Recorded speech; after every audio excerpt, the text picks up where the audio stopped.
Yo, what's up, and welcome to On the Porch with D and L.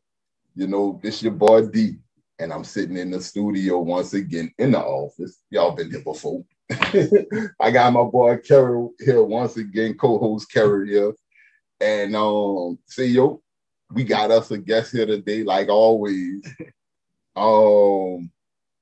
This guest here, bro. A lot of y'all know him. You know what I'm saying? A lot of y'all know him. A lot of y'all know what he put out there on social media. You know what I'm saying? He was getting kicked off of Facebook before Facebook started kicking people off. You know what I'm saying? This is the one person I believe probably have more people following him that's not following him. If you understand what I'm saying? He got more people that's like trying to figure out what he's saying today, but not following him. You know what I'm saying? So you know, we got my boy sitting here in the office with us today on the porch. VQ Quincy, thank you so in the much, house. man. Thank you for coming joining us today, man. I appreciate it. I appreciate it. Man. I'm whenever I get an invitation, I'm like, you know what, these people want to put up with me. I'm gonna go down there. And see what they want. You know what I'm saying? See what they also. Yeah, like, I've been set up before. You know what I'm saying? I've definitely been set up before. They were like, hey, you know, come on, everyone, enjoy you. And when we get there, it's just every horrible thing that I've ever said. They're like, well, what about when you said this? You know, and I'm like, okay. I was like, I was really high. You know what? I was high at that point. I don't know what the hell was going on. It was just some open stuff, you know. I don't know. You see, it was at 4 o'clock in the morning. Right. So that's why we picked 5 and 6 in the evening. That way we got everybody got their mind together. It was such a perfect time. Right. So you drop memes and stuff at 4 in the morning. You know, anytime it comes to like I'm a night owl. You know what I'm saying? Like hardcore. So that's when I do my best writing. That's actually when I love to do my blogging. Like if anytime I write articles or anything like that, it's always written at like, you know, the witching hour or 3 a.m. or whatever like that. So, you know. Okay. So Q, introduce yourself to the people. People know that. Yeah, people know who you are. But we got to introduce you to the audience that we have. Yeah, you know, I want to introduce you to your audience so that they get a fresh feel from me. You know, I am the Vitamin Q. I've been blogging and podcasting and being a social commentator for years now. I got into it just because I love creative writing. You know what I'm saying? And I'll be honest with like, I love creative writing in the sense that like, I just believe that you just should just shock yourself with what you put on that paper, you know? Well, you're right. You know, and like, it's, you know, I even want to revisit that because that's very interesting. It's like when social media first started, it was like the Wild Wild West. You know, you didn't know what was right, what was wrong, you know, what was up, what was down. All I knew was I was Black, you know what I'm saying? Mm-hmm. And the people that I've always had a lot of white friends. I've always lived in a lot of different environments, but I've always kind of been myself. So I was like, I'll just be myself now and, you know, just write out my thoughts. And I'm like, and I've talked to so many people behind the scenes that, you know, I never believed that any of my thoughts were radical because that's how people were talking. Right. That's how you know, but you can't say what you say out loud. Social media just taught me how fake the world was, you know, and I had a lot of baptisms by fires, you know what I'm saying? Okay, gotcha. You know, like I wasn't, you know, like it's different when you're writing creative writing and only your teacher is going to see it. You know what I'm saying? But then when everybody sees it and then everybody starts feeling a certain way, and, you know, I don't back down from anything that I've ever done. I'm like, you know, people are definitely entitled to, you know, their feelings about the things that I've said, as well as I'm entitled to saying them. But, you know, I hate that it's affected certain people the way that it has, because it really wasn't meant to be like that ever, especially Black people, you know, and in the beginning, I remember that there was a lot of like, oh, you're so hard on Black women this, Black women that. And I'm just like, you know, it really, like, I'd make a post about Black women, then I make a post about Black men, then I make a post about gays. You know what I'm saying? And the only post that you hear about would be the one about Black women. Mm-hmm. And I'm like, well, I was critical of gays, whites, everybody, you know, like, so that used to really get me angry, and mm-hmm. I'd react a lot of that out of that anger. But then I just let it go, because I realized, I was like, none of these people are really angry at anything. Everybody's just doing things that they think will put them with this group or get them likes or clicks mm-hmm. here. I was like, so that helped me stop taking it all so personal. Right. Because, you know, in social media, you want to, I guess a lot of people watch what they see so they can be a part of this person and be good with. So it's like you see things that's happening in the world, and some people, and you looking at it, you're like, y'all looking at the same thing. Y'all looking at it. No, like, I don't think you understand. Like, it's like a social media is a tool that Black people started using to gaslight each other. And I was very, very, very, very much against that. I'm like, my whole thing is like this. Like, if we want to prop up certain people, I'm down for that. Like, I'm not going to be the one to say, hey, this Black person doesn't deserve this or that. And so, like, but when we start saying, hey, we want to prop this person up, so we have to, you know, destroy that person because that's their competition. I'm like, wait, hold on. These are two Black people trying to make it. You know what I'm saying? Like, let's give them both a fair shot to make it. You know, mm-hmm. So if they're both the semifinalists and they're competing against each other, then let their talent speak for themselves. But don't do all of this sabotaging that, you know, like kind of like what people did to like Kerry Hilson, mm-hmm. you know, and stuff like that. I'm like, that's not cool to me. You know what I'm saying? Right. But people do it like it's cool because, like, I'm team this person, so we got, and I'm like, that doesn't. So this is a good segue into obviously what the show is about, right? The show is about mental health, right? And I think this is a good conversation that we've all had right now about like how it's affecting our mental health. Like doing this with social media, how is affecting our mental health. But one thing that I noticed, you have on your page #sociologist. Obviously, like you like study people and behavior. Exactly. Tell us a little bit about my that. minor's in sociology.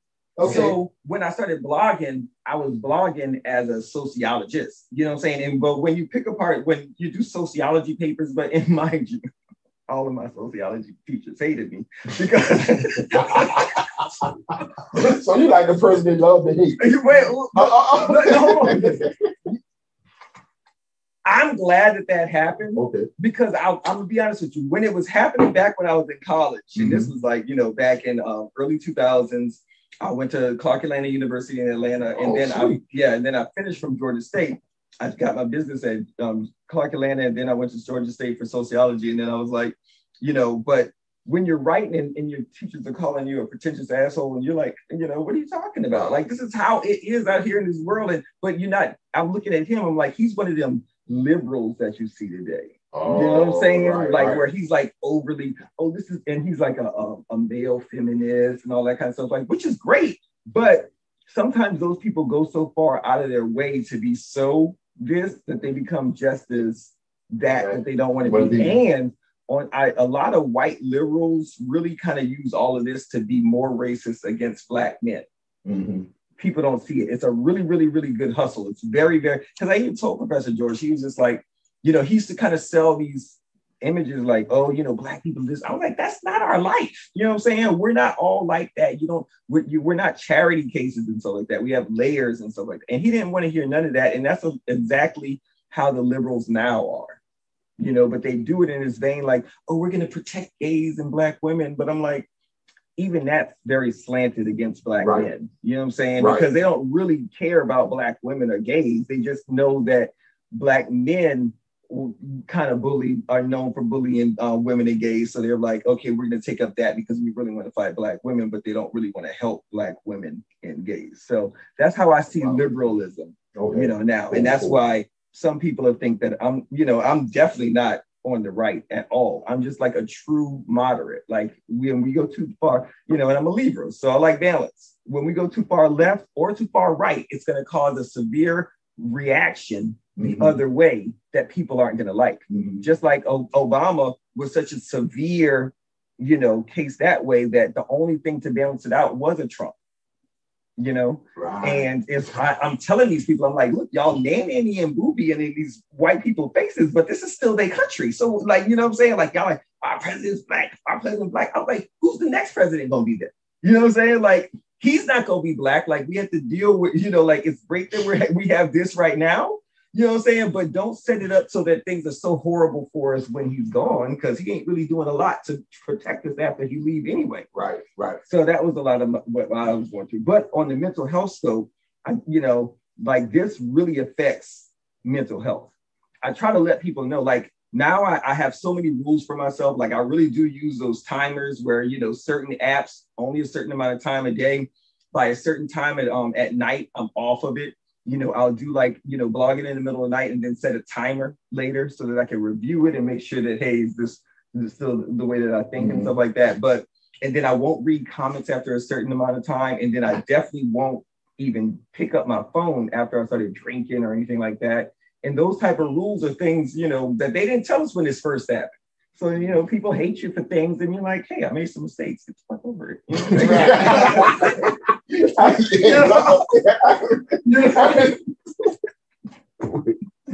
So look. All right, Q. Okay. Yeah.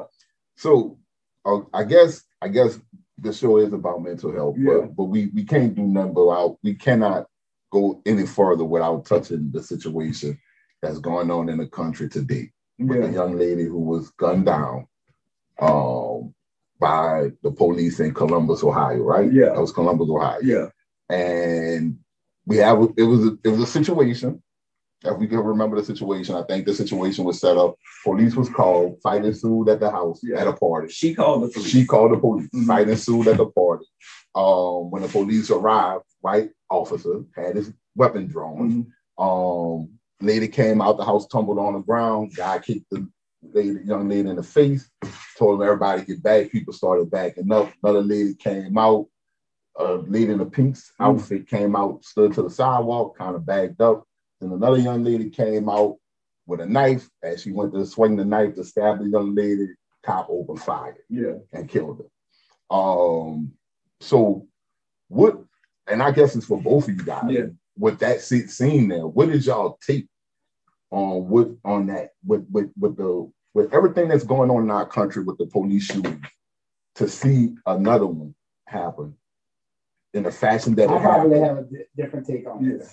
Okay. And I don't know, maybe Q want to go for it. Okay. I'm gonna have a little bit of different take on this, right? We've seen the body cam, right? So everything that we've seen on that body cam was based on just like we've seen with George Floyd, right? We've seen it. This is how it happened. This is how it occurred. Everybody's coming up with their own different opinions about the situation. I think it's a little bit different, man. Do I think the police was right on shooting her? Probably not. But what do you do in that instance as a police officer, and you are here to protect and serve? That's what we talk about. We talk about police reform, right? I think that's a major part of it, because you shouldn't be. It shouldn't be shoot to kill, right? Right. If you wanted to, diffuse the situation, stop her from stabbing somebody or saving a life, my take is, man, why you didn't start with shooting a leg, right? Why you wasn't pointing at a leg? Why you wasn't pointing at a spot where she wouldn't be dead today, right? So my take is, I'm not saying he did good police work.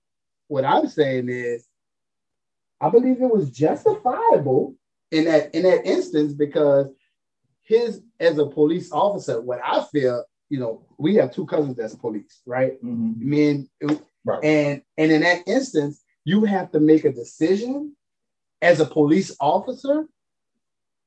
Man, should I let her take this life? Or what do I do? So I think police reform is needed in our country, and I think better training. Right. I don't think our police officers get because now you got to remember, the first thing as a police officer, what you are taught, your job, your primary job is to protect life. It's to protect life, to make sure if you're in that situation he was in today, as you are to protect, his job was to protect that young lady in the pink. At the end of the day, that's was his job. I can't tell. His job was to protect that young lady. I don't want to. So that's just my take. That's my personal opinion. I'll just say this. I'm very conflicted with it all across the board. First of all, I don't believe that the police job is to protect and serve. That's definitely what they say, but that's not what their job is. You know what I'm saying? They don't care about that. I don't think that they give two craps about saving that girl's life, but they are going to take a shot at a Black person when they can, when it's justified. Period. Right. They see you with a knife, they don't give a fuck if you're gonna kill somebody or not. They're like, that's a chick with a knife, I can kill her, period. You know, like for him, it's not about protecting the girl. My biggest problem, and people are always I'm like, this happened like literally as Derek Chauvin's trials was ended. Like literally, I think they were announcing it. Yeah, they were. Right? I have a big problem with Black people out in their front yard having a group fight while something like that is happening. And honestly, he should have showed up and shot every fucking guy. That's where I'm at right now, because what more is it going to take for us to get along? You know what I'm saying? It's a pandemic. Like, you know, even during the pandemic, niggas is meeting up to street fight and shit like that. I'm like, if there's ever an excuse to sit in your house, it's now. Like, is the hate that we have for each other driving us so much that we have to be out in the streets fighting every day? Like, I'm really sorry about her life, but when you're out in the streets fighting, like Black people have become so normalized to street fighting that they don't understand how dangerous that is. Like, it's really like people don't understand how like mob mentality, how powerful it is until you've ever been into like a stampede or like I don't want to say a lynching, because none of us have been to a lynching, but when you can definitely see some the emotions. People just feed off of each other's emotions, and they lose. If they're all weak-minded, they lose count of themselves. So when you're out there fighting with a group of people, it's very dangerous for, you know, and I'm very disappointed that we're always in that frame of mind. Mm-hmm. I'm like, if you put yourself in a situation where a white police officer has to show up and make a decision on whether you should live or die, then you've already lost. You know what I'm saying? Because it don't matter if he's justified or not. You're going to get killed. There's a lot of there's a lot of instances where they're not justified and they still kill the person. So why are we still taking these chances? And why, like right now, we're announcing a victory. I was pissed because I'm like, goddamn, we finally get one victory. One, you know what I'm saying? And it was like a major one, because this was the one where it really needed to happen like that. I'm like, okay, cool. My relief. And you can't even breathe a sigh of relief, because now we have somebody getting shot because some clowns are outside fighting over what? What's so important? Why do we hate each other so much that we're always fighting? And why is there never the police have to be called? Anytime a white man has to be called to referee between us, we're losing. Well, I think I'm glad you brought that up. Anytime you got a white man to be called, think about it. That's why I say police reform is important, bro. I think police reform is not going to work. So at first I felt the same way. Yeah. And then I was like, when I see, and I'm pretty sure y'all seen it. Yeah. In what city was this? They had the shooting. Minneapolis, yeah. Right? In what I think it's Brooklyn, Minneapolis. Okay. Brooklyn, the city of Brooklyn or whatever. I don't know what it was, what happened. I forgot what happened specifically, but the mayor was on TV, and they have 49 officers in that county, and none of them live there. Yeah. So why are you protecting if I'm living there, why are you here? Who are you trying to protect? You trying to protect who are you protecting? You protecting me? Why?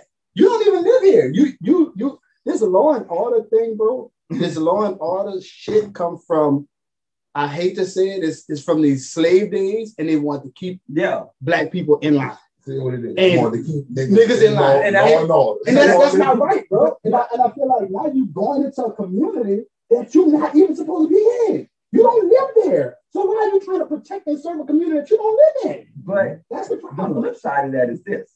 New Orleans has a situation where you can only live here, you know, and I mean, like, look at what happens. You know, look at what happens when you live here and you're related to all of the criminals. That's it. That's not gonna work either. That's it. But here's the thing. You know, I see what you're saying. You related to all the criminals. Yeah, that's why New Orleans had the most corrupt police force at one time. Oh, absolutely. They literally killing up killers, hey, you know, giving them the hits, telling them people when people are getting out of jail. But do we have, now we do have, that's going back to the original point was, man, why are we killing each other? Yeah. But here's the thing. If we can fix that, that's a whole different situation that needs to be fixed. But what I'm saying is, if we have police we policing our own communities. Listen to me on this. So listen to me, because I know what you're about to say too. But here's what I'm always gonna say. And you know, and it's not on some Uncle Tom shit. It's really, really not. It's on some life shit. It's like, how the hell are we gonna say, hey, stop killing us, and then we'll stop killing each other?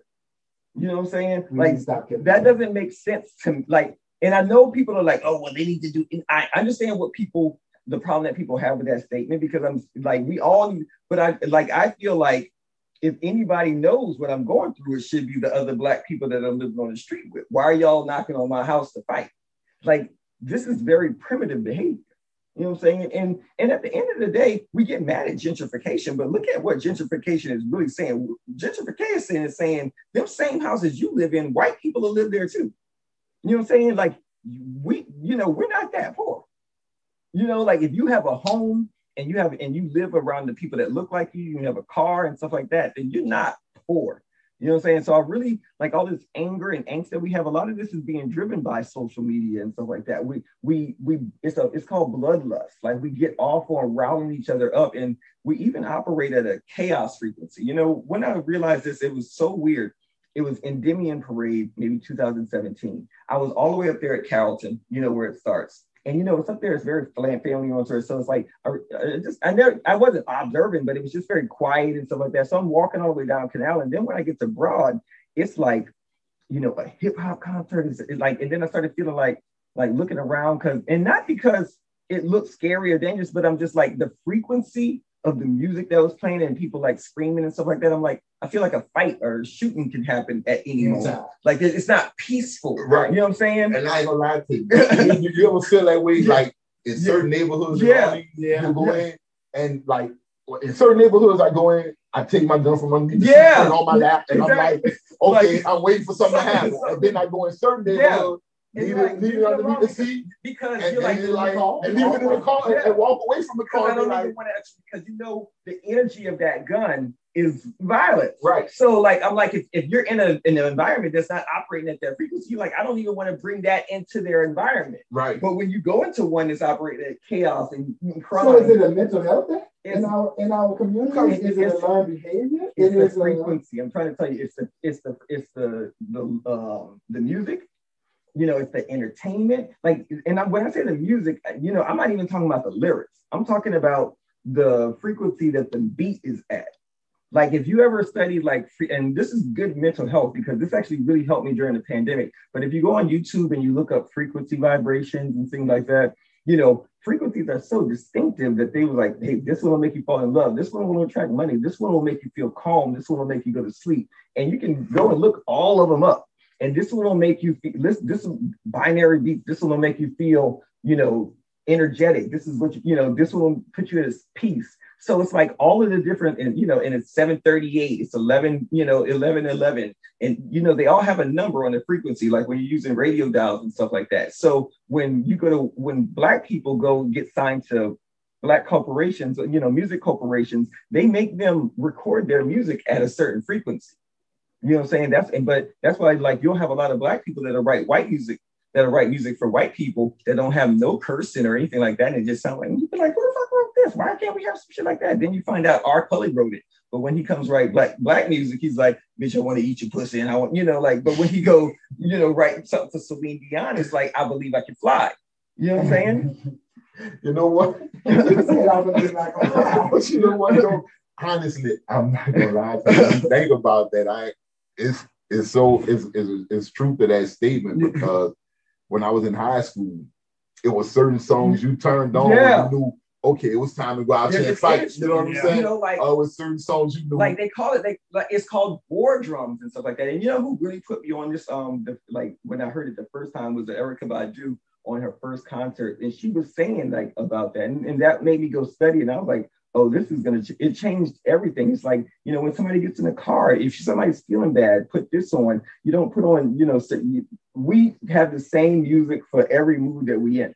You know, it's either rap, you know, for partying and getting a pipe, or it's the R&B that makes you, you know, breaking up and you ain't shit and I can pay my own bills and stuff like that. It's never like harmonious love has come together. And it used to be back in the 70s and 80s. And they're very aware of that because and during the like the flower movement, hate Auschbury, like all of that was happening in the 70s where people were really coming together because of, you know, mushrooms and using better drugs and LSD. You know? Using better drugs, mushrooms. Like, you don't realize that, you know, people are always saying crack, crack, crack, crack, but people don't realize why crack was invented. Because in the 70s, people were, you know, the type of drugs that people were doing were like mind expanding and you know, like look at the way that people, even white people that were like woke speaking back then, they were just like, oh, we're all the same, brother. You know, like they were really getting on that shit, and they were like, oh no. So they put flooded crack in. So they got all the black people on crack, and they got the white people on all of them crazy ass drugs that now the government's making, and you're not picking up that off the ground no more. And that's why, and that's what drove the 80s is when everything got fucked up because of the drugs. But if you look at the late 70s, like we were on the cusp of a age of Aquarius. Wow, I never looked at it that way. Yeah. Wow, damn. You know what? I know guys that way. All right, yeah. Right, like because you go back to that era, you had a lot of the music, even the black music, was all about bringing people together. Like look at Earth, Wind, and Fire. Right. Like even if it was love songs, it wasn't told from a perspective of gender-based love song. It was like the people, they sung love songs like if it was a woman, I could sing along to the parts. You know what I'm saying? It was a man, a woman could sing along to the parts. It didn't really matter what the sex was. It was about the emotion and how much I loved you and stuff like that. Now it's like, oh, I'm a bad bitch and I don't need no nigga. You know, now it's very gender-based, and that's specific as well because, you know, they want to keep it's division is division. It's always what the people at the top want, because when the people come together, it's just, you know, they can't handle everything. Like that's what was happening when they were having Woodstock. You got the 70s, the 60s and the 70s, everybody overthrew everything. White women was overthrowing their husband, gays was overthrowing, blacks was overthrowing, you know, people who felt poor, they, you know, like, and there was this really good book that I read, and it was from the 50s, 60s, and 70s. I got it stored somewhere.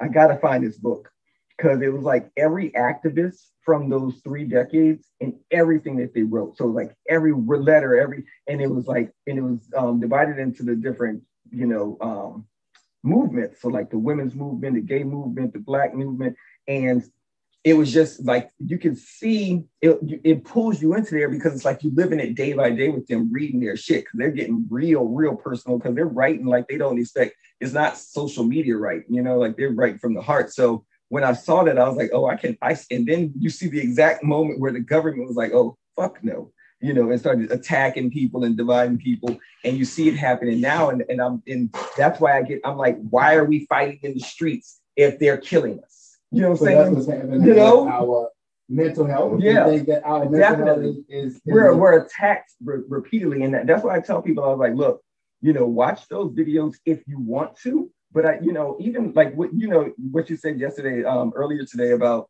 you know, a lot of my reputation comes from this. Like when social media first started, and you just kind of observing whatever comes in, and then the Trayvon Martin stuff started coming in. And I'm a very empathic person, you know what I'm saying? Like I can't look at things and put them aside, and you know, and I'm not even, and I wasn't, and so when I'm seeing boys killed by the cops, I'm like, you know, this is in real time. Like those weren't things that I grew up seeing, you know what I'm saying? Like those weren't things that a lot of people didn't grow up seeing. And the people that did grow up seeing that shit are traumatized by it. So like now we have this mass traumatization where people who didn't grow up with that are now have it heavy on their heart. And I definitely, I was at the forefront. I was like, hey, we need to all see this so that we can do something about it. But that was naive because it assumed that nothing was being done about it because nobody knew about it. And that's just simply what the truth. Right. Yeah.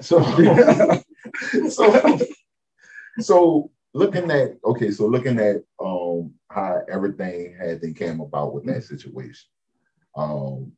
So in other words, what you're saying is if it wasn't a fight from the beginning. I feel like this. We've been through how many of these now? Like it was all through Obama, all through Trump. But like we've been doing this for like at least 10 years now. Right. And my whole thing is, and I tell a lot of people on Facebook, and people don't like, I'm about protecting people's lives. If we have to get justice for somebody killed, then we've lost. You know what I'm saying? Because you're never going to bring that person back. Mm-hmm. If my daughter was killed by the cops, you know, even if the cop went to jail, I'd still want my daughter back. So, you know, I give people advice based off of, I don't want this to happen again. And everybody else is giving advice off of, if this happens, then we want to make sure that they're punished. You know what I'm saying? And I'm like, it's easy for you to say that because y'all are hiding behind computer screens and it's not your children. You know what I'm saying? So you don't give a fuck no more than the officer gives a fuck. Yeah. You know, it doesn't matter of fact, you like this. It's like, you know, AIDS researchers don't want to find a cure. You know, like that's their job. So why should I believe that activists and people who sit online every day saying, oh, look at how awful white people are. Why should I believe that y'all want racism to stop when this is the first time that you actually had a voice about anything that people listen to? Right. You know? So you know what? And I guess that's what I like when I read your posts. It's almost like we get sucked into like they throwing us a cookie. Yeah. And we get sucked into the cookie throat and they be like, oh yeah, we finally got, and it's like, dude, y'all don't see what they doing? Because here's my take on the whole thing with George Floyd. Yeah. After it happened, I remember telling my wife, and I was telling a lot of people, I said, yo, he going to jail. He going to jail. They're gonna find him guilty. I said, because guess what? After everything that transpired with the rioting and everything, all these big multi-billion-dollar companies losing money, they didn't already, his attorney and everybody already went to him and said, look, bro, we gonna make an example out of you. So you just go do your years, and you're gonna get taken care of, but just go do your years because we gotta make an example out of you to shut the niggas up. And I mean, but also look for this. They probably gonna kill him. Well, not kill him, but they say that they dies and they put him in witness protection. You know? Right. And I think it was, and to me, my personal opinion, I knew he was gonna get convicted. I think it was just, let's just set these Negroes up. Yeah. Convict him. Say, bro, you know you're going to jail. That's it. You're gonna get convicted, so we can shut them up and make them feel like they got to win in this thing. So I feel the same way about the President Obama victory. Let's get a black man in office so we can set these Negroes up for 8 years. And that's how I feel about liberals. Because they'll be like, oh, we voted for Obama. And I'm just like, you know, and you know, it's so weird because you said that statement, and there's the movie Hannibal, you know, no, Silence of the Lambs, where Hannibal Lecter says he was like, he went to some African country. He was like, and his specific words were boys will do anything for a candy bar. You know, and that's why record execs are always going to poor neighborhoods, because they're like, you go get somebody who's poor, who they're not going to say, I'm not going to do that because it's not right. Or I'm not going to say that, I'm not going to do that because it's going to kill my people. You go get people that are going to do whatever they wanted, they can for some money. And that's the type of culture that we built up in the Black community, that as long as you get the money, it doesn't care. And we're secretly, not even secretly, but we're blatantly selling each other out down the river while pretending to be black excellence. And all I'm saying is, like, y'all know that that's not excellence. Y'all know that y'all in these white people's pockets and they telling you to do shit and you don't even know why they telling you, but you know that you don't want to do it and you feel bad about doing it, but you're going to do it anyway. And then you see the results of it and then you understand why, but now they're all cheering you on because white people are saying that this is success, and it's also false to me. So that is the reason why a lot of the industry kids are the Section 8 blue checks, like I call them, because, you know, you have those blue checks and, you know, they're very smug and they're very this. And I'm just like, y'all are still niggas. You know what I'm saying? If them cops come around the corner and you holding a knife, they gonna put 4 bullets in your ass too. So so that's all of this pretense that we have to each other, and this smugness. To me, like, that blue check is just some house nigga shit. And I'm just like, all it took for them was to give y'all a blue check, and now y'all think y'all better than the other niggas. And I just like all Max had to do is put a couple of niggas in the house, and now y'all are the main ones looking over the other niggas. And I'm just like, how do y'all not see that this is the same thing? This is the same thing. It's the same thing. And let me tell you something. That made me really kind of see. The last year I've seen Black people in a different zone, only because I'm like, I never seen people go through the same thing and be just as surprised about it every fucking time it happens. And that's really weird to me. Like it's really weird. Like, like I've seen women get cheated on by their man every time, talking about, can you believe he did this to me? Sis, he got 2-3 babies already. What are you talking about? You coming to me talking about, I can't believe. Like, if you want me to make you feel better about staying, say that. You know what I'm saying? That way I can go with that. I can only feel in realism. But I need to know that you on the same page with me, that you see that this shit is, you see what he is. Like, if you tell me, girl, people, I got me a ain't shit nigga and I love it, I can ride with that. You know what I'm saying? But I don't. That's mental, man. That's mental. Is it mental? It got to be. It got to be. And I think we don't talk about that enough. Yeah, okay. We don't talk about the mental part of that. You're right. No, but you're right. Because you always do, I tell people all the time, man, how in the hell you doing the same thing over and over and expecting a different result? That's insanity. That's gotta be mental. No, that's why, like even with this shooting, I was like, how y'all posting the same shit that you posted the last shooting and the shooting before that? I was like, I feel bad if I repeat posts. I feel bad if I steal posts and someone say, oh, you stole that from me. I was like, look, I ripped it from somebody. I just didn't know who the original ripped person was. So now that you're here, I will add you to the tag, because I actually hate, that's like one of the main things with me. I hate not giving people credit for their work, because it's been done to me so many times. And they have erased me, but which was fine, because I just went like more of an underground cult. Mm-hmm. But like you said earlier, there's so many people pretending not to watch me, that it does kind of like, it makes me kind of an asshole sometimes. So sometimes I'll just like make up a word that I know isn't even a word and just start using it over and over and over and over and over again. And then wait for these motherfuckers to start using it and pretend like it's some shit that they just picked up in the hood or whatever like that. I'm like, you don't even know that. That's like severe gay culture that you're using. So now I got straight dudes, using words that only gays use. And only gays know. You know what I'm saying? But that's what you fucking get. You're fucking following me. You won't give me a like, and you're pretending like, oh, Quincy's asshole, so I don't want to be around him. And now you're out here calling girls fish and calling niggas straight, and you don't know why. So wait, hold on, talk about. So those two words come out of the gay culture? Yeah. Wow. I didn't know. Yeah, and let me tell you something. Oh. Yeah, let me say. That is strange. They've been saying it. They've been saying it. Yeah. But I just thought that was word women came up with. No. I thought that women. I thought that words women came up with. But I don't hear. Yeah, because y'all probably don't know any gay men. I know we know a few, but we don't know. No, y'all. No, we know a few. We know a few, but I guess they don't have those conversations around that. Right. In fact, that's what you don't know them. You know what I'm saying? If they're not talking comfortably around you, then you don't know them. Yeah, but you can look up in the Urban Dictionary both those words. They'll tell you exactly where they came from.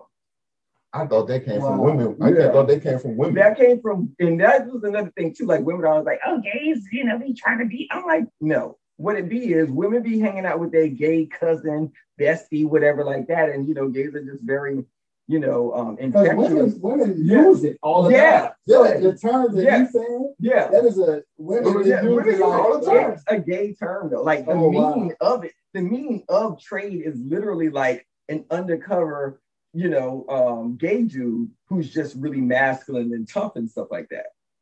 Wow. And you listen to someone in the music, they saying it as I got me a man. But so women will take it and be like, like trade is always gonna be like that. Like trade now, he don't have to be gay, he don't have to be. But the original meaning of trade, that's what it was. Like, oh, he's trade, you know what I'm saying? Meaning like, oh, he's really tough and he's hard and he's thug and stuff like that, but he'll still fuck. You know what I'm saying? So But when here's what happened. Here's why that happened. And here's what I'm trying to tell women they're so stupid because they stole that from us. No, we didn't. I was like, you heard gay dudes sitting around calling a hot dude trade. So you just thought that it meant hot. You know what I'm saying? So you just started calling all the hot boys trade. But that's not what it meant at all. Wow. That's interesting. Wow, that is interesting. Yeah. That is. Yeah.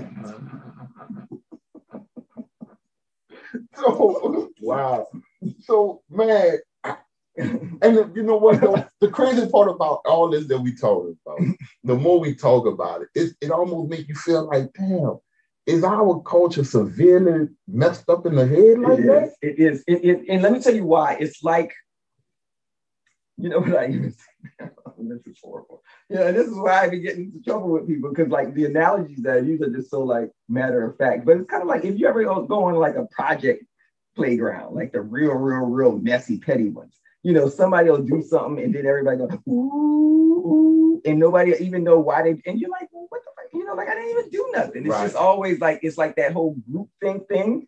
And I was like, that's how black people are now. Like if somebody like that they deem is like hot, said, oh, this is what the move is, by the end of the day, all of them will be pretending like they were on that a week ago. Right. You know what I'm saying? Because you know what? And the crazy part about that is like politics and news, I've been following that for a long time.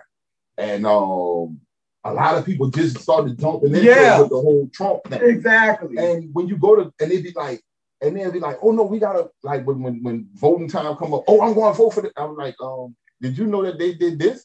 Well, they said this person said we gotta vote for him because I'm like, did you get the whole backstory on this person? Exactly. No, I didn't. And it's like, wait, time out. Yeah. So you just going off of what somebody else telling. And that's what I was trying to, I was like, because I mean, like, you'd be surprised the type of rumors that have come about me. Like, it was scary. But I'm like, you let that person, because people will just say things about you that aren't true. Like, and especially like, it was really hard because you're now like some type of famous celebrity, but you're still poor. You know what I'm saying? So you got this, you know what I'm saying? Yeah, you know what I'm saying? You got to You know, so they're like, so they're judging you as if, you know, like you're this Hollywood actor. Look at this nigga, he's driving around in a Jeep. Yeah, you know what I'm saying? I'm a regular ass dude. I'm just on, you know, and so you'll have a lot of girls, a lot of people, period, they want to pretend like they're closer to things than they actually are. So they'll say, oh yeah, I know Quincy, and he did this and he did that. And they're just making shit up because they want to have something to say in a conversation. But other people are taking that as face value like it really happened. Right. You know, I had somebody come back to me talking about, yeah, I heard that you used voodoo to kill somebody. You know what I'm saying? And they were dead serious. Like there was wow. You know, like when I tell you, like, because they had heard it from somebody that was just like, no, watch out for him. He, you know, like, and I'm like, you know, first of all, I don't do witchcraft, but second of all, like, I was like, second of all, I'm really disappointed that you believe this. Like, you believe it. Like, you're not coming back to me saying, hey, Quincy, guess what? And you're coming back to me concerned, like, hey, this is what, you know, they're saying, you know, this is how they feel. And, you know, and then what happens is you have a lot of people who are like, you know, trying to be more popular and more, you know, and so they're saying things about other people that they're in competition with, you know? So that's why I'm like, look, believe what you want, but ain't nobody gonna come and tell me nothing about nobody. And I'm just gonna believe it at face value. And I don't care who it is. You know what I'm saying? Like, I'm not gonna say no, that I'm not gonna confirm or deny nothing, because you just never know what people's motivations for saying anything. But Black people will literally just walk up to you, say something, and everybody will start believing it, and that's dangerous. And I guess that's one of the and I guess that's one of the things. Like, okay, with our grandparents, our grandparents and the older generation, it was almost like, if they heard something on the news, it was true, no matter how false it could be. And I'm like, it came from your oppressor, right? If they heard it on the news, it was true, no matter what it was. And I'm wondering if I guess my next thing with the whole mental health thing is, when we say, because we all heard this line in our households. Don't do as I do what I say.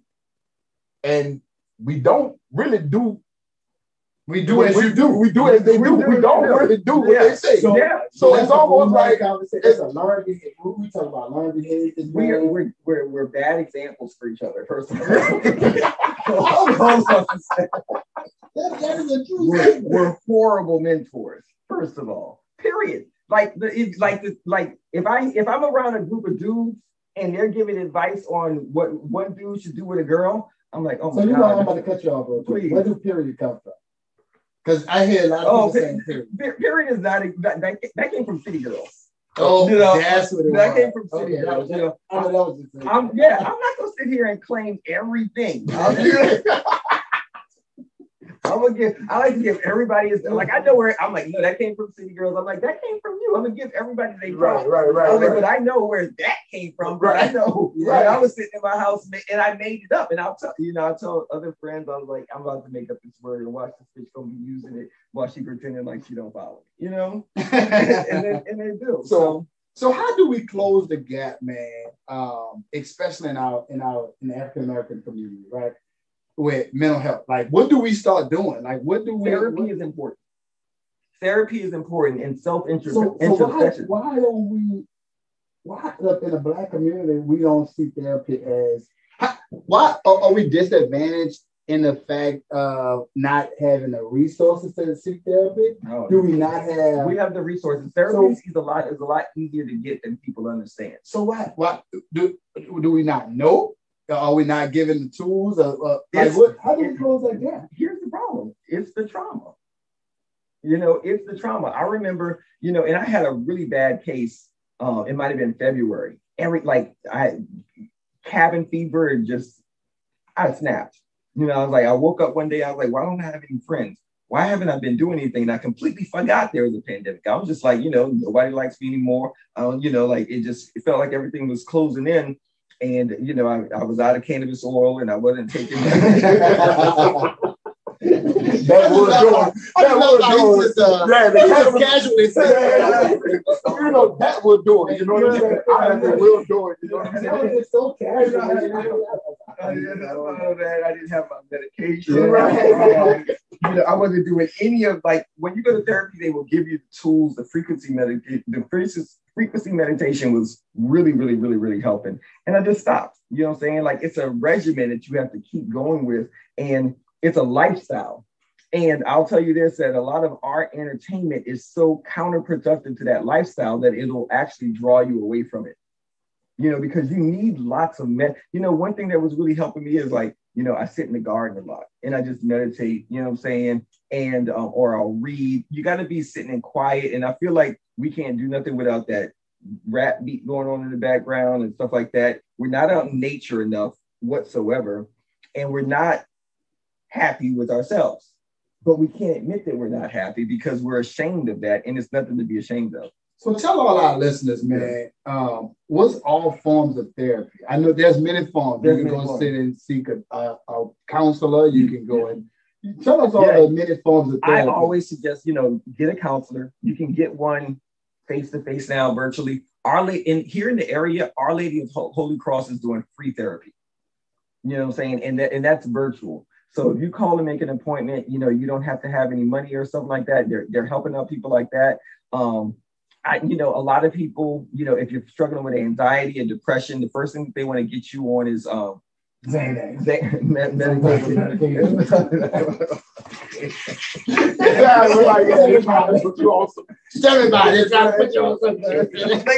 Okay, and it was reacting all types of ways to the narcotics I was already taking.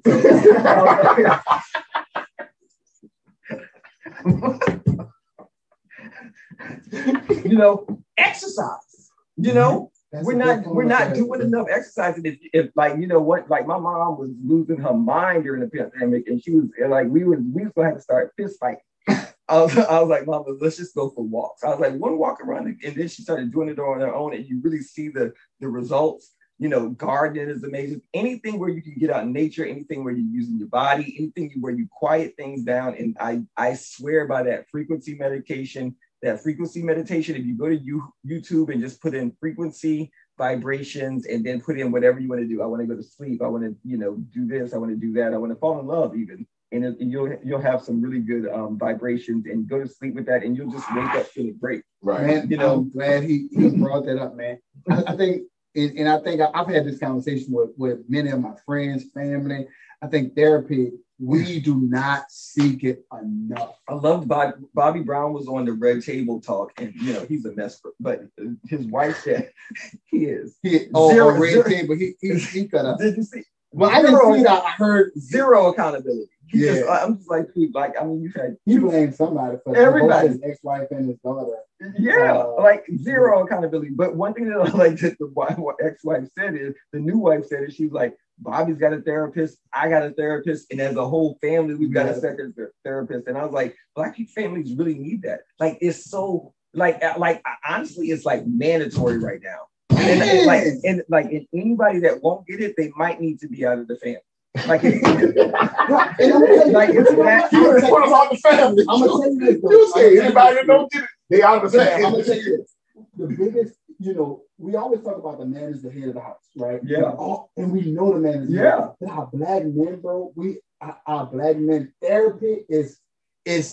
What do we tell our Black men? How do we start getting our Black men comfortable enough to go and seek therapy? And it's so weird because if you sit down with these dudes, all they want to do is vent to you the whole day. That's all they do. That's all we do. I just need somebody to joke. I'm like, you need a professional. Okay. I'm not doing this without sex or drugs. You know what I'm saying? I don't give a fuck about it. You need somebody who's supposed to care about it. Hold up. Let me piggyback off of that. He's right when he said, I'm not doing this around sex and drugs. Yeah. Guess what? Most of the time when we go vent to somebody, that's what they because if you vent to another woman, you looking at that other woman, the one looking at I want.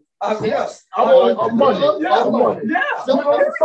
Because I don't care that much about you, and I haven't studied the human. But I'm gonna be honest with you, where straight men really mess up is that they always are running to women, and it's not all your fault because women are always like, they're really with that whole come to me.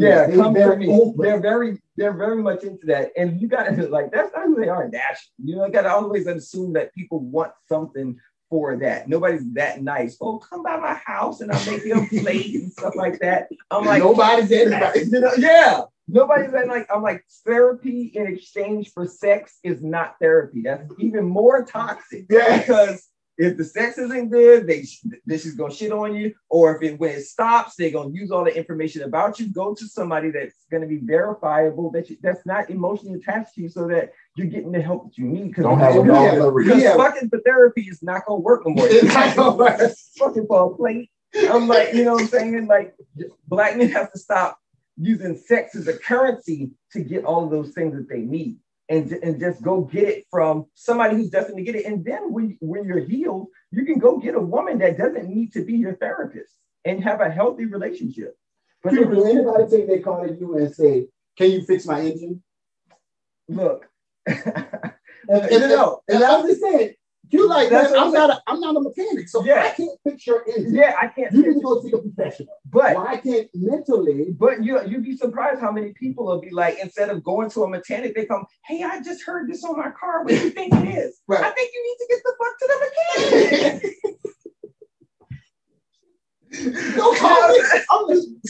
I guess my question is, why would people like that? Our Black community is bad with that. I'm gonna be honest with you. And let me tell you what's women would do it. Let me tell you what the women do it. They do it in a different way. It's actually even worse. It's even worse because the women when they vent, you're gonna hear the same 2-3 stories over and over and over and over and over again, and it's gonna really make you. And no matter what advice you give, they're gonna still do what they want to do. So you're like, "Oh, this is a complete fucking waste of time." You know what I'm saying? So You know, like what are we even doing this for? You just bored until you find a new nigga? Is that what I mean? You know, like dating and stuff like that is things that people do in between, you know, their next screw buddy. And that's not real therapy. Real therapy is like you might really want to be celibate for a while. You know what I'm saying? Damn, that's just to get truth, you gotta open your mind up, right? Because your mind is really not. It's not like you're not a healed person. And I tell people, I was like, you don't even. I was like, the relationship that you're in, you might not want to be in that relationship when you heal. And I tell people this. I was like, you know, people like hold me down and shit like that. I'm like, look, you know, you can hold that broke nigga down like all you want to, but when he gets on. You run the risk of him seeing you as part of his broke life and wanting to, you know, cut that off completely so that now he can feel like, hey, I got back on my feet and I'm a complete person. Because if you held him down that whole time, then you're just going to be reminding him, well, remember when your ass was broke, you needed me, because you need him to remember that he needed you. You know what I'm saying? So, I mean, mental health go far, man. Right? Yeah. And I mean, there's so many facets. And we're traumatized, and the men more so, especially because a lot of boys grow up without getting what they really, really need. Even if they like, and women, the women I hate it so much because they feel like we're mama's boys. They be like, oh, boys got coddled. I was like, boys didn't get coddled. I was like, nobody didn't give a fuck about what happened to him. Mm-hmm. So, you know, they just, you know, babied him until he got out of the house, and then they could say, oh, well, you're grown now. You know what I'm saying? But girls, they're going to tell you, hey, I want to make sure you have your own money. And I want to make, you know what I'm saying? Like girls, like if you're in a Black family, you know, like y'all, I know y'all have a lot of brothers, but most Black families, you know, the women can get together in the kitchen and they talk about all types of shit and they help each other out. But in a lot of Black families, there's not a group of men that's talking and bringing each other together. Yeah. Man, think about that. Think about that. That's some true shit. Yeah. Like, no, it's not a group of men that sit around and say, "Oh man, let's talk about these issues that we have." You know, and if there are, you know, they may have a group of women around. Yeah, they start talking about. Good about trying to do it with the women around, because one thing that women love is, oh my God, the men is all together. Oh my God, oh my God, I love when Black men is standing together. Oh my God, pussy's wet. I gotta get fucked now. And you know what I'm saying? It's that, like, it's always interrupted. It is, you know, because they start feeling something. Yeah, they start, oh my God, look at that man, that which way you out? You know, it's like, you know, but when they're doing their thing, the women are talking, you need to stay the fuck out of, you know. Right. Like, so they're always getting what they need. But Black men, when they're getting what, and honestly, it's purposeful as well. The women know as long as you with your toxic ass friends that y'all ain't becoming nothing better than what you already are. When they get threatened is when they see, tell them you're going, well, not yours, but tell a woman that you had to vent to that you're going to get therapy now and see how she reacts to that. They're not going to like it. Then she's going to see that as competition, because she was like, I got this nigga because he was so broken down mentally and so sad and felt so bad about himself. You know what I'm saying? Because the last bitch kicked him out in the middle of the night with a garbage bag. So I told him he could come to my house and I give him a hot plate and stuff like that. But you know what I'm saying? If he don't need none of that, then why would he need me? And I'm not even saying that that might not even be how he's really looking at you. But that's how you feel about yourself. Like, I can't get a man unless. God damn. You know what? This show is you know what? This show was this is a much needed show. I think it's a much needed show for a lot of our Black men to even listen to and actually understand. All I'll ever ask people, just hear me out. I know I come with a lot of controversy, but I guarantee you it's not what they think it is. We gotta do this again. Please have it, Bro, we gotta do this again because I hate to cut you off. I know, but you said no. You told me. You said it was an hour. We get the time. Okay. Man, bro, that right there, would you just? Let's leave the rest. We gotta come back to the show. You gotta come back to the show. I'm here. Right across the river. Y'all don't understand. No, but look, Q, I promise next time you come, we're gonna be at a park or on a porch. So we're gonna be outside. We're gonna make sure it's outside. It don't have to be in this all free. I love the free y'all. It's nice, but I love it. It's not all. My wife is real strong. Which is huge. I was gonna say aromatherapy is big. You know, like when you go get into them scents, it'll like that's another part of therapy too. Like how everything smells, it'll change all of that. Right. So mental health, guys, is very important. It's very important. And if do something this week. Do something. Yeah. For your he talked about exercise. Yeah. Exercise. Read a book. Go in the garden by yourself. If you have a patio, it's like sit on your patio for an hour, clean it off, make sure it's real nice, and buy one flower that you can concentrate on. There's this book. Have you ever read the Celestine Prophecy? No. And I like that book because it really kind of shows you how you're supposed to use nature. Like if you sit there and meditate on nature, you can start to see like the energy and you'll feel it. Like, and I'm telling you, plants healed me. Mm-hmm. Like magically, plants healed me. You know, and the cannabis, not just for me. So like, but I'm like, and I'm talking about like they respond to me. Mm-hmm. You know what I'm saying? Like the plants that I grew and I planted and I'm like they respond to me and I respond to them without even knowing it. You know, so man, all that kind of stuff. Dude, this mental health, y'all. Yes, thanks for having this. This will be another show. Yeah. I promise you, this will be another show. We will be having you back on the show. I think it's really, really good for our African American male listeners. I think it's actually good for our female listeners, but it's more important for males because a lot of our males in these communities is not growing up with father figures in the home, or if the father figure was in the home. It was a learned behavior that probably didn't get translated right? Definitely. We got to go seek therapy from a counselor, a professional. Yeah. And I'm not your professional. Yeah, you'll love it. Everybody should do it once. At least once. Yeah. But you know what? Because I just went and saw counseling. Well, okay, good. And guess what? The crazy part about that is when you sitting there talking to him and you talk. He's listening, but he don't have a dog in a race. So he's very transparent about everything. When you get into a woman, she's trying to figure out how she can use you to get you to be a husband or whatever she wants from you. Right. It's no ulterior motive. It's not. And you need that. And you need that. You can't get it from your mama. You know what I'm saying? Nobody. You need an object. Like you can't get it from your mama. Let me tell you why you need therapy. The best part, because people are always afraid. Like, here's what I want you to. People think that I'm gonna go to therapy and find out what's wrong with me. You might find out that nothing is wrong with you at all. You might find out nothing wrong with you at all. Man, so I'm telling you, bro, this will be another show. I promise y'all this will be another show.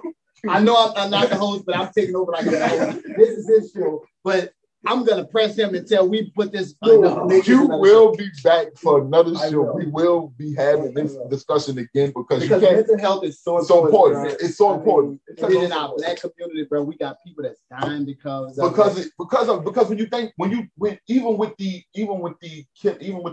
police killing, when you think about it, it's all a part of mental health. Because when you think about it, and this has always been my thing. We call our neighborhood the hood, the jungle, and this, that, and the other. We give it all these negative names. Yeah. So when the people who's supposed to be protecting us come into the neighborhood, that's how they say they looking at I'm walking in the jungle. Yeah. And I'm walking in the jungle. So I'm gonna treat it like the jungle. I'm gonna see these animals running around here. And when one of these animals get out of place with me, I'm gonna shoot it dead. Just like you would any wild animal. And I'm like, if you ride through a neighborhood. You see, I don't really believe, and I'm not saying that white people live better than us. They don't. I'm talking about the ones that have money. If they have a nice, quiet neighborhood, you got to understand what it's like to come to a neighborhood with everybody out in the middle of the street fighting. That looks like chaos. And mental disarray. So if I shoot one, who's going to say that I was wrong? Y'all are out here fighting in the street. Exactly. And we shouldn't be doing that. And that's mental illness. Yes, that's mental illness. You know, and that's the only little point I'll be trying to make. It's like, dude, we having high rate of killing each other every day in our neighborhood. So they going in there with the mentality of, if I kill one more, what should it matter? Yeah, we gotta take over. We gotta take over our neighborhood. Cindy Wynn was on here a couple months back, and she made a good point. She said, "How many of us know everybody in our neighborhood?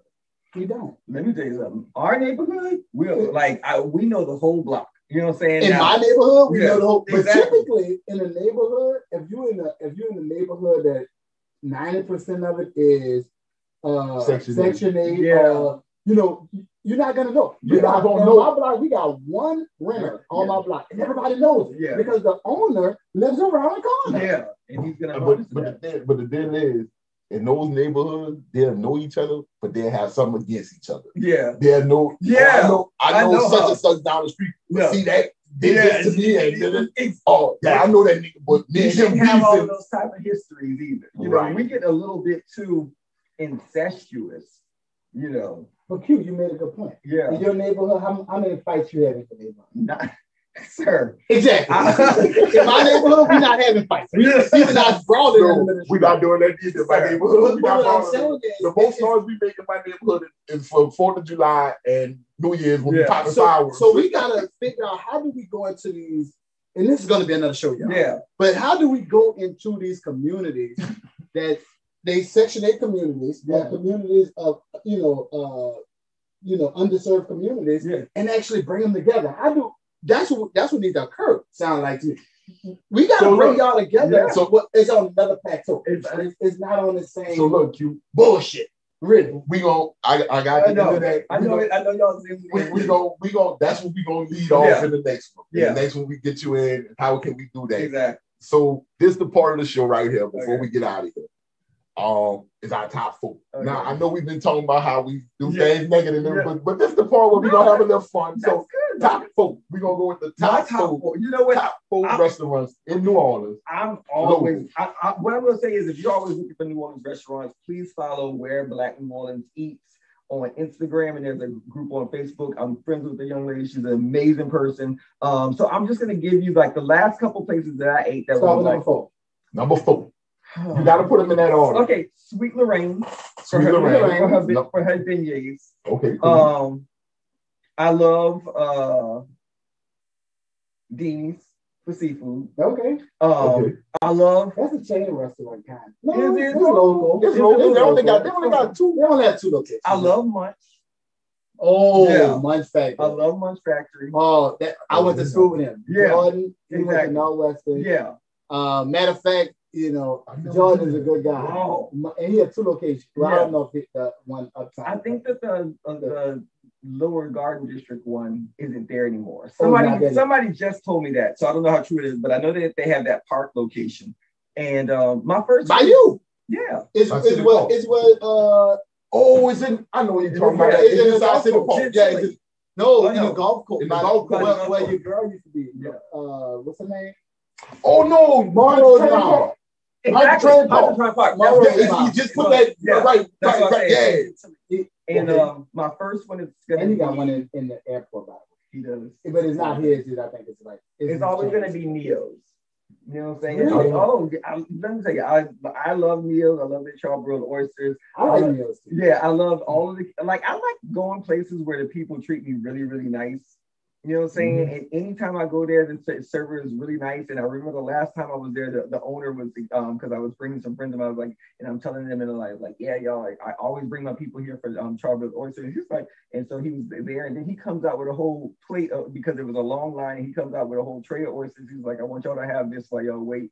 They're doing one in Atlanta, so he's an amazing guy. So those are I go where people treat me really nice or where the food is good. But those crab beignets are just amazing. But those are my 4 favorite black restaurants. Your boy and Neil's, his the family that own it, the guy is a boxer, right? Yes. I can't think of his name. I can't think of his name right now either.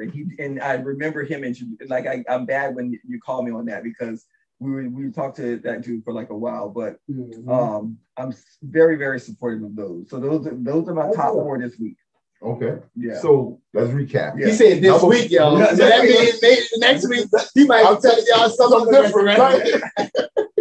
I'm always looking for where the black. I want to make sure I know where all the black restaurants are because I hate what they did with the gentrifying and pushing all of the black restaurants out for all of these. I'm glad you said that, right? So he talk about black restaurants, man. Y'all gotta check out the shows, every show, because on every show we talk about different black-owned restaurants. And guess what? I didn't visited like 4 or 5 of them since I've been doing this show. Since we've been doing the show, I didn't visit a couple. Amazing. They are amazing. You gotta check them out. Pee Wee's crab cakes. Oh my God! I go over there all the time now, and still the wind had to send it down. See, you know. So let's recap. Number 4, Sweet Lorraine. Sweet Lorraine's, yes. Number 3, I said. It was a toss up with Deanie's. That's gonna be taken out. You know, Deanie's is good though. It is good. Yeah, Deanie's is good. I'm gonna take it off for next year. Deanie's number 3. Yeah. Munch. Yeah. Number 2. Yeah. And number 1. And Neo's number 1. Y'all heard it. The top 4 from my boy Q. Check those out. You'll love them. And follow me at the Vitamin Q. That's what I was just about to say. Give it to Instagram. The Vitamin Q. Don't waste your time on Facebook. Them bastards just took my page down. Oh Lord. Don't waste your time on Facebook. Goddamn. Here we go. So I just got one last thing to ask you. And just give one word. Yeah. Just not one word. Just give me one phrase on what I'm about to ask you. What you have to say to all the people who's not following you, but steady following you. You know what? Just sum it up real quick for me, Q. Send me a dick pic. You know what I'm saying? I know you're watching. I know you like me. You know what I'm saying? Just send it. I'm not gonna show nobody. I can feel the energy. You know what I'm saying? It's weird. You know what I'm saying? I don't know what to do. So, you know, you like me. Wow. You know what I'm saying? You know what? I wrapped up the show. I asked the wrong person. But we gotta close this thing out. Man, this was good having you on the show. Dude, bro, you gotta come back, bro. You got to I didn't even need my cannabis oil. Wow. Yeah. Man, I appreciate it. Man, it was dope, man. This show was super dope, man. And you know what? So my brother told me about it. He said, man, you gotta follow Vitamin Q, right? He's like, bro, this dude is crazy, man. This dude is saying all kind of shit. I'm like, man, who is this guy? So I looked him up on Instagram. This was like 2 weeks ago. And I started following. I was like, this guy is crazy. This guy is some shit. But I'm like, what the hell? You see what I'm saying? So, man, follow Vitamin Q on Instagram. Look, man, he got thoughts that he got random thoughts that will come out at any time, and you may be a part of them. So look, let me tell you, I'm a part of them. Okay, I'm a part of them. I shame myself so much sometimes I can't even read the post over again. I'm like, you ain't shit. You know what I'm saying? He ain't doing shades. He's doing whole growth. Yeah. They all grow. I want us all to be better. That's all what I want you to remember. Right. I have no issues with nobody. I want us to be friends. I like if we curse each other out, then we got to do that. If we don't make each other better, you know, when we have to bring these white people in, they just don't kill us. So that's where I stand on things. That's where it is. Okay, man. I want to thank y'all for watching this show. Look, go check the show out. I'm gonna put the show on tonight and start running it this week. I'll run it. Thank you, Q. Thank you, Q. Go to On the Porch Podcast on Instagram. On the Porch Podcast. Start following us, man. Yeah. So you can be ready for the show when it drops. Yeah. Then I got the link in the bio for the YouTube page where it's going to take you straight to the live show. If you want to listen to it on Spotify, on Apple, on Anchor, on any way you get your podcast needs, do that. But if you go into the Instagram page, On the Porch Podcast, the link is in the bio for the YouTube page where you can actually look at the live show. Okay. Look at the footage, man. And look, y'all, this was great. I enjoyed every bit of it. I want to thank Q for coming in once again. Thank you so much, bro. Q will be back on the show. Yes. We're going to do this again. And as always, I thank my brother, Kerry, my co-host, for showing up, doing this thing as always. Follow me. Great co-host. I was telling him before the show, I was like, look, if I had brothers, you know what I'm saying? Like, that would be what's up. So y'all have a great platform here. I love it. Thank you, bro. Tell them where they can get you at, Kerry. Yeah.